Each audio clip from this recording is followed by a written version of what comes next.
Assalamu aleykum wa rahmatullahi wa barakatuhu. Bandiraɓe sehilaɓe janggiyankoɓe, ene wayno kadi en garti windande men jokkere jangde. Allah wallino en noon en kollama masɗe pularɗe, en kollama alkulɗe ne mbiyete. Joni heddi ko masete ko no masirte, onon fuɗɗotoɓe ɓe jeeyi ɗum ɗo mbason heññade, jaaron jam jam, oɗon janguira seeɗa seeɗa, ene ɗigga taw tampinta on lorata on ji. Taw ɗon kollanoma alkule mawɗe tokoso ko gotum, wadde mbaɗen dani henne ay ko ɗo woni baa, kono ko ma wonda e a nde wawa wiyede baa. Wadde mi faama kalɗo jimi baa ana yeeso muɗum gotal mi wasa fodde. ay baa kadi nani, somi tawi baa o yeeso makko waɗi i, mi anda ko bi ay ko i o bi. somi yi kadi baa yeeso muɗum ne waɗi e, mi anda ko maskal ngal ko e wiyete, wadde mi wiya be, ay be nayde. ay baa o kadi nani, somi o ne woni sara makko tan mbiyamo bo, ay bo o nayde. so tawi mi kadi baa o une sara makko goto, mi wiya bu gasi kaɗen ɗo hade noon jiiɓoyade.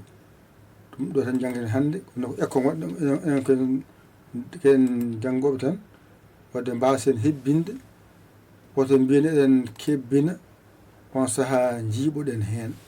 ay ɗo joni sa ƴeewi adi ko a, rewi hen ko i, rewi hen ko e, rewi hen ko o, rewi hen ko mo jangunoɗa masɗe ɗe, ay fof ko ba. kono noon ko masɗe ɗe mbaɗi baa o wayli, sinno ko baa tan ɓolo ala ko woni hen, wadde jangotako ko saabi jangi ko masɗe ma joyyi ɗe mbaɗɗa hen ɗe. a haalanoma masɗe pular laaɓɗe daɓɓe, walla masɗe pular ɗe pooɗani ɗe ko joyyi, wadde ay joyyi ɗe naati hen. alkulal kala sene masa ko ni masirte, mbaɗa ma woni a woni hen, walla i woni hen, walla e woni hen, walla o woni hen, walla u woni hen. joni noon pulhar ummorto ko banggue nano faya banggue ñaamo.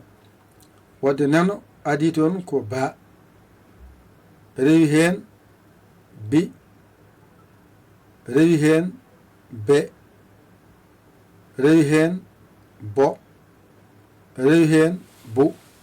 joni mbaɗen dani henne beele ay ɗo woni baa.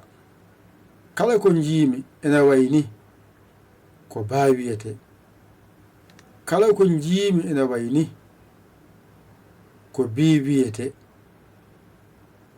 kala ko jiimi ene wayni ko be wiyete, kala ko jiimi ene wayni ko bo wiyete, kala ko jiimi ene wayni ko bu wiyete.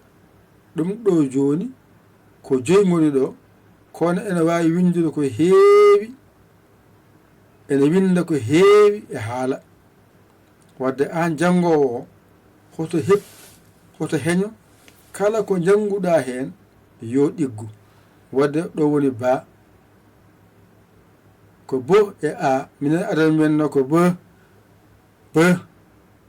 a, baa, bo i, bi, bo e, be, bo o, bo, bo u, bu. min ko ni mi jangguirno adan b, c, d. on saaha noon woɓɓe mbi mi battu wiide tan a ba ɓa ca, ɗum saabi noon wadde ɗo woni ba o so wonde a ko ba, so wonde i ko bi, so wondi e ko be, so wondi e o ko bo, so wondi e u ko bu.